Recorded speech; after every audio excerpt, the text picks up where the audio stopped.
கட்சிகள் ஏற்கனவே கூட்டணியில் அமைந்துள்ள கட்சிகளுக்கு ஒவ்வொரு கட்சிகளுக்கும் எத்தனை இடம் என்று அறிவிக்கப்பட்டுள்ளது. இப்பொழுது அறிவிக்கப்பட்ட அதன்படி எந்தெந்த தொகுதி எங்கள் கூட்டணியில் இடம்பெற்றுகின்ற கட்சிகள் ஒதுக்கப்படும் என்ற அறிவிப்பை இப்பொழுது வெளியிடுகின்றேன். பாரதிய ஜனதா கட்சி, தேசிய ஜனநாயக கூட்டணியில் அங்கமைக்கின்ற பாரதிய ஜனதா கட்சி ஏற்கனவே 27 இடங்கள் வருகின்ற சட்டமன்ற பொதுத் தேர்தலில் போட்டியிடுவதற்கு ஒதுக்கப்பட்டுள்ளன. அதில் 27 தொகுதிகளுடைய பின்வருமாறு: 1 மயிலாப்பூர், 2வது தளி, 3வது மொடக்குறிச்சி, 4வது உதகமண்டலம், 5வது அமனாசி, 6வது திருப்பூர் தெற்கு, 7வது கோயம்புத்தூர் வடக்கு, 8வது கந்தர்வக்கோட்டை, 9வது புதுக்கோட்டை, 10வது திருப்பத்தூர், 11வது மதுரை தெற்கு, 12வது சாத்தூர், 13வது திருச்செந்தூர், 14வது வாசுதேவநல்லூர், 15வது ராதாபுரம், 16வது நாகர்கோவில், 17வது விளவன்கோடு, 18 ஆவடி, 19வது திருவண்ணாமலை, 20வது தஞ்சாவூர், 21வது திருவாரூர், 22வது அறந்தாங்கி, 23வது மானாமதுரை, 24வது ராமநாதபுரம், 25வது குளச்சல், 26வது பத்மநாபபுரம், 27வது ராசிபுரம் தனி. இந்த 27 சட்டமன்ற தொகுதியிலும் பாரதிய ஜனதா கட்சி போட்டியிடும்.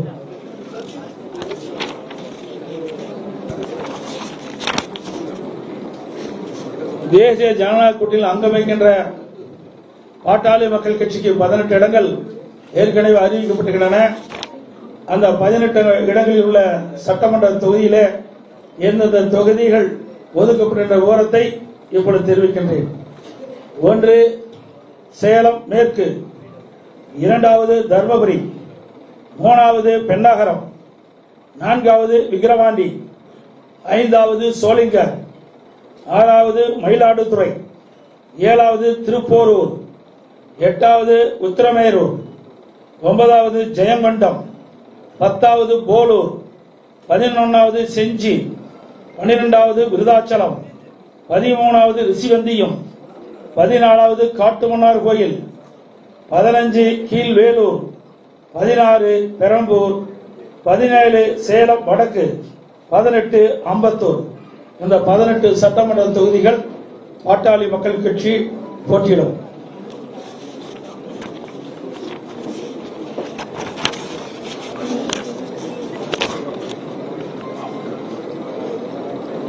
அம்மா மக்கள் முன்னேற்ற கழக கட்சிக்கு ஏற்கனவே 11 சட்டமன்ற தொகுதியில் அறிவிக்கப்பட்டுள்ளன. அந்த 11 சட்டமன்ற தொகுதியில் எந்தெந்த தொகுதிகள் அந்த கட்சிக்கு வழங்கப்பட்டுகின்ற விவரத்தை தெரிவிக்கின்றேன். 1 பெரியகுளம், 2வது மன்னார்குடி, 3வது திருவையாறு, 4வது காரைக்குடி, 5வது திருப்பத்தூர் மாவட்டம், 6வது நாங்குநேரி, 7வது ஒட்டப்பிடாரம், 8வது திருச்சிராப்பள்ளி மேற்கு, 9வது சைதாப்பேட்டை, 10வது பூந்தமல்லி, 11வது மடத்துக்குளம். இந்த 11 சட்டமன்ற தொகுதியிலும் அம்மா மக்கள் முன்னேற்ற கழகம் போட்டியிடும்.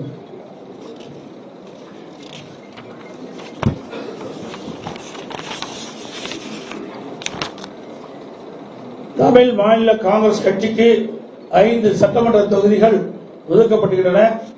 அந்த தொகுதியினுடைய விவரங்கள்: 1 ஒட்டஞ்சத்திரம், 2 ஈரோடு மேற்கு, 3வது ராணிப்பேட்டை, 4வது கிள்ளியூர், 5வது கும்பகோணம்.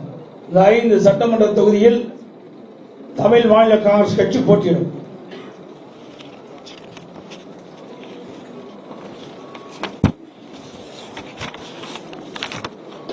இந்திய ஜனநாயக கட்சி போட்டியிடுகின்ற விவரங்கள்: 1 பல்லாவரம், 2 குன்னம், 2 சட்டமன்ற தொகுதியிலும் இந்திய ஜனநாயக கட்சி போட்டியிடும்.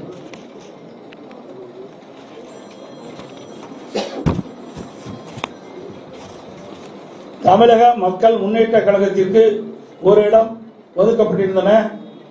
அதனுடைய விவரம்: விருதுநகர் மாவட்டம் ராஜபாளையம் சட்டமன்ற தொகுதி ஒதுக்கப்பட்டிருந்தது.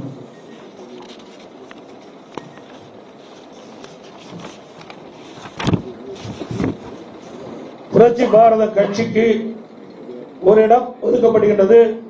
அதனுடைய விவரம்: திரு கீழ் வைத்தியான் குப்பம், கீழ் வைத்தியான் குப்பம் அந்த கேவி குப்பம் தனி அந்த தொகுதிக்கு, இந்த தொகுதியை புரட்சி பாரத கட்சிக்கு ஒதுக்கப்படுகின்றன. அனைத்து இந்திய அண்ணா திராவிட முன்னேற்ற கழக தலைமையில் அமைக்கப்பட்ட தேசிய ஜனநாயக கூட்டணியில் அங்கம் வைக்கின்ற கட்சியினுடைய தொகுதி பட்டியல் அறிவிக்கப்பட்டுவிட்டது, நிறைவு ஆகிவிட்டது. எஞ்சிய தொகுதியில் அனைத்து இந்திய அண்ணா திராவிட முன்னேற்ற கழகம் போட்டியிடும். இது போக மீதி கழிச்சுக்கணும். நீ கணக்கு போட்டுக்க, நான் சொன்னேன்ல எத்தனை இடம் நீ கணக்கு போட்டு.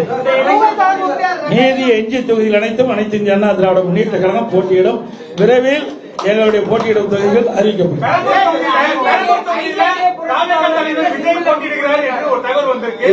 பெரம்பூர் தொகுதியில தாவேக தலைவர் விஜய் போட்டியிட இருக்கிறார் தகவல் சொல்றாங்க. அவர்களை எதிர்த்து அதிமுக நேரடியாக களம் காணவில்லையா? இது என்ன கேள்வி? கூட்டணின்னு அமைத்த பிறகு எல்லாம் சமமா தான் பார்க்கணும். இவர் பெரியவர் அவர் பெரியவர் அங்க இடம் கிடையாது. எங்க கூட்டணி பொறுத்த வரைக்கும் அனைவரும் சமம். எல்லா கட்சிக்கும் பலம் இருக்கின்றது. ஒவ்வொரு கட்சியும் சேர்ந்தால்தான் வெற்றி பெற முடியும். சிறுதுளி பெருவெல்லம். ஆகவே இந்த கட்சி சின்னது அந்த கட்சி சின்னதெல்லாம் இங்க இடமே கிடையாது.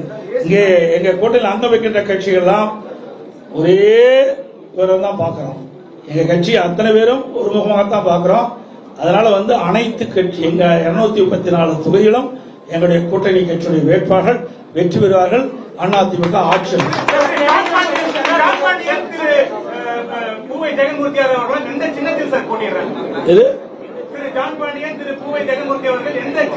அதெல்லாம் விருப்பம். எங்களெல்லாம் திமுக மாதிரி எல்லாம் கண்டிஷன் கிடையாது. எங்க கட்சியில் இருக்கிறதெல்லாம் ஜனநாயகம் எப்படி செயல்படுகின்ற கட்சி. அந்தந்த கட்சிகள் என்ன விருப்பம் இருக்குதோ அந்த கட்சியின் அடிப்படையில் போட்டியிடும். இந்த தேர்தலை பொறுத்த வரைக்கும் ஆளும் கட்சியான திமுகவை எதிர்த்து நீங்க ஒரு பலமான ஒரு கூட்டணி உருவாக்கிருக்கீங்க. மற்றொரு புறம் தனித்து தாவேகா மற்றும் நாம் தமிழர் கழிறாங்க. இப்ப இந்த தேர்தல் மூலமா இந்த எதிர்ப்பு ஓட்டுகள், அதிருப்தி ஓட்டுகள், அரசு மீதான அதிருப்தி ஓட்டுகள் பிரியறதுக்கான வாய்ப்புகள் உள்ளதா சொல்லப்படுது. இது உங்களுக்கு எப்படி அது பாதகமா இருக்குமா சாதகமா இருக்கு? ஊடக நபருக்கும் பத்திரிகை நபருக்கும் சொல்லி தெரிய வேண்டிய அவசியமே இல்லை. பிரதான கட்சி அதிமுக கட்சி. எங்க கூட்டணியில் அங்கம் வைக்கின்ற கட்சிகள் எல்லாம் வாக்கு வங்கி உள்ள கட்சிகள். நாங்கள் எல்லாம் ஒன்றாக சேர்ந்திருக்கின்றோம். எதிர்ப்பு ஓட்டு எங்க கூட்டணியில் அங்கம் வைக்கின்ற கட்சிகள் போட்டியின்ற தொகுதிக்கு தான் கிடைக்கும்.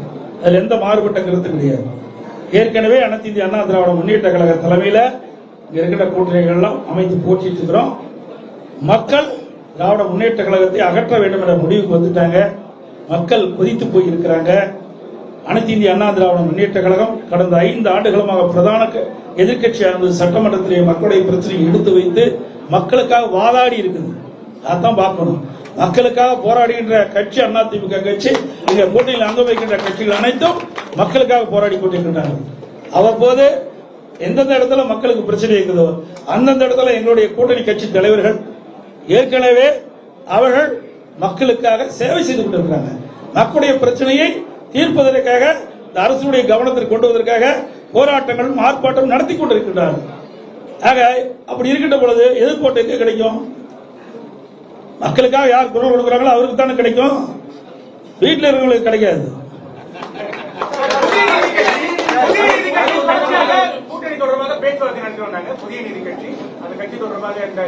அதாவது அறிவிப்பு இல்லையெல்லாம் இருக்காதுங்க. எங்களுக்குள்ள பல இது இருக்குது. எங்களுக்குள்ள பேச்சுவார்த்தை இருக்குது. சில கட்சிகள் இருப்பாங்க, சில கட்சிகள் வைக்க மாட்டாங்க. போனதை கூட புதிய நீதி கட்சி எங்களோட இருந்து பணியாற்றினாங்க.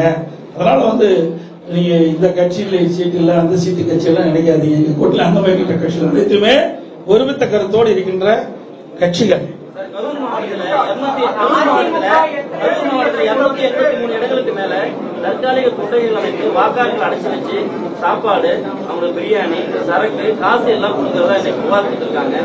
ஏற்கனவே கடந்த தேர்தல் இதே மாதிரி அட்டுழியம் பண்ணிருக்காங்க. கொளத்தூர் அண்ணா நகர் சட்டமன்ற தொகுதியில வாக்காளருடைய கைபேசி எண்ணை வாங்கி கூகுள் பே மூலமா பணம் அனுப்புறதா சொல்றாங்க. இதையெல்லாம் தயவு செய்து பத்திரிகையில போடுங்க, ஊடகத்துல போடுங்க, மக்களுக்கு தெரியட்டும். இதையெல்லாம் கொண்டு போய் சேர்க்கக்கூடிய பொறுப்பு ஊடகத்துக்கும் பத்திரிகை தான். நாங்க தேர்தல் ஆணையத்துக்கு தான் கொடுப்போம். ஆனா பத்திரிகை என்பது, ஊடகம் என்பது மிகப்பெரிய ஆயுதம். இதை நீங்க பயன்படுத்தி நாட்டில் நிலவுகின்ற பிரச்சனையை, நீங்க சொன்ன மாதிரி இன்னைக்கு கரூர்ல பூரா கொட்டையை போட்டு வச்சிருக்காங்க. ஆடு மாடு அடைக்கிற மாதிரி மக்களை அடைக்கின்ற ஒரே கட்சி திமுக கட்சி. பண பலத்தை வச்சு மக்களை விலைக்கு வாங்கலாம்னு நினைக்கிறாங்க. அது ஒருபோதும் நடக்காது. இவருடைய 5 ஆண்டு கால ஆட்சியை மக்கள் பார்த்துட்டாங்க. ஆக இன்றைக்கு மக்கள் இந்த ஆட்சியை தூக்கி எறிய தயாராகிவிட்டார்கள். எந்த கொட்டைக்கு போட்டாலும் மக்கள் மக்களுடைய மனதை மாற்ற முடியாது. அதனால ஊடக நபர்கள், பத்திரிகை நபர்கள் அருள் கூர்ந்து வேண்டி கேட்டுக் கொள்வது, இந்த கொட்டையெல்லாம் காட்டுங்க. எங்கிட்ட தான் கேள்வி கேட்கறீங்க, இந்த கொட்டையை காட்டுங்க, தயவு செய்து காட்டுங்க. தேர்தல் ஆணையத்துக்கு போகட்டும். நாங்க ஏற்கனவே எங்களுடைய மாவட்ட செயலர் திரு விஜயபாஸ்கர் அவர்கள் மாவட்ட ஆட்சித்தலைவர்கிட்ட கொடுத்திருக்காரு, காவல்துறையிட்ட கொடுத்திருக்காரு. அவர்கள் என்னங்கிறாங்க, தனியார் இடத்துல போட்டிருக்காங்க, அங்கெல்லாம் ஆடு மாடு அடிக்கிறாங்க. ஆடு மாடுனா மக்கள் தான் ஆடு மாடா நினைக்கிறாங்க. ஏன்னா ஆடு மாடா நினைக்கல, மக்களை ஆடு மாடா நினைக்கிற ஒரே கட்சி திமுக கட்சி தான். அதனால இந்த தேர்தலில் மக்கள் திராவிட முன்னேற்ற கழக தலைமையில் அமைக்கப்பட்ட கூட்டணிக்கும் தகுந்த பதிலடி கொடுப்பார்கள் என்பதை தெரிவித்து, இந்த சட்டமன்ற தேர்தலை பொறுத்த வரைக்கும் எங்களுடைய கூட்டணிகள் வலிமையான கூட்டணி, வெற்றி கூட்டணி. எங்களுடைய கூட்டணியின் சார்பாக அறிவிக்கப்பட்ட 234 தொகுதியிலும் கடுமையாக பாடுபடுவோம். எங்களுடைய கூட்டணி கட்சி சேர்ந்த நிர்வாகிகள், தலைவர்கள், தொண்டர்கள் இரவென்றும் பகலென்றும் பாராமல் எறும்பை போல, தேனீக்கிளை போல சுறுசுறுப்பாக செயல்பட்டு மக்களை சந்தித்து, வாக்காளரை சந்தித்து, எங்களுக்கு அதிகமான வாக்குகள் எங்களுடைய வேட்பாளர் கிடைப்பதற்கான பிரச்சாரத்தை மேற்கொள்வார் என்பதை நேரத்தில் தெரிவித்து, 5 ஆண்டு கால அவல ஆட்சி நாட்டு மக்களுக்கு எடுத்துச் சொல்வார்கள். அதேபோல அனைத்து இந்திய அண்ணா திராவிட முன்னேற்ற கழகம் 2010 2020 வரை பல்வேறு திட்டங்களை தமிழகத்திலே செயல்படுத்துகின்றனர். இந்த திட்டத்தின் மூலமாக இந்தியாவிலேயே தமிழ்நாடு முதன்மை மாநிலம் என்ற பெயர் பெற்றது அதிமுக ஆட்சியினர். ஆனா திமுக ஆட்சியில கடன் வாங்குவதில் முதல் மாநிலம் என்ற பெயர் பெற்றது திமுக. இதெல்லாம் நாங்கள் மக்களிடத்தில் எடுத்துச் சொல்லுவோம். சட்ட ஒழுங்கு அடியோடு சீர்கட்டு விட்டது. பாலியல் கொடுமை நடக்காத நாளே இல்லை. அந்த அளவுக்கு ஒரு மோசமான நிலை தமிழகத்தில் நிலவிக் கொண்டிருக்கிறது. அதே போல மத்திய அரசிடம் பல்வேறு திட்டங்கள் தமிழகத்துக்கு வந்திருக்கிறது. மெட்ரோ ரயில் திட்டம் ஒரே நேரத்தில் 63 கோடி ரூபாய் அடிக்கல் நாட்டப்பட்டது. மத்திய உள்துறை அமைச்சர் மரியாதைக்குரிய அமித்ஷா அவர்கள் இங்கே அடிக்கல் நாட்டினார். அதோட பல சாலைகள், தேசிய நெடுஞ்சாலைகள் அமைக்கப்படுகின்றன. அதேபோல் விமான போக்குவரத்துக்காக இன்றைக்கு அதனுடைய கட்டமைப்பு எல்லாம் விரிவுபடுத்தப்படுகிறது. புதிய விமான நிலையங்கள் பாத்தீங்கன்னா தூத்துக்குடி திறந்திருக்கிறாங்க, திருச்சி திறந்திருக்கிறாங்க. என்ன பல விமான நிலையங்கள் நிலம் எடுத்து கொடுத்திருந்தா வேகமா செஞ்சிருப்பாங்க. அதே ரயில்வே பாதைகளுக்கு இந்த அரசு மெத்தன போக்கின் காரணமாக முறையாக நிலம் எடுத்து கொடுக்காத காரணத்தினால் அவர் ஒதுக்கப்படுகிற நிதியோட முழுமையாக செயல்பட முடியாத ஒரு அவல நிலை இருக்கின்றது. மத்திய அரசை பொறுத்த வரைக்கும் மத்திய அரசிலிருந்து கிடைக்கின்ற திட்டங்கள் முழுமையாக அவர்கள் வழங்கிக் கொண்டிருக்கின்ற செய்தி இந்த நேரத்தில் தெரிவித்து, மத்திய அரசு மாநில அரசு இணைந்து செயல்பட்டால்தான் மக்களுக்கு தேவையான நன்மைகள் செய்ய முடியும். அந்த அடிப்படையில் தான் எங்களுக்கு கூட்டணி எல்லாம் அமைந்திருக்கு என்பதை மகிழ்ச்சியோடு தெரிவித்து, வருகின்ற ஊடகங்களுக்கும் பத்திரிகைகளுக்கும் நன்றி தெரிவித்து விடைபெறுகின்றேன். நன்றி, வணக்கம்.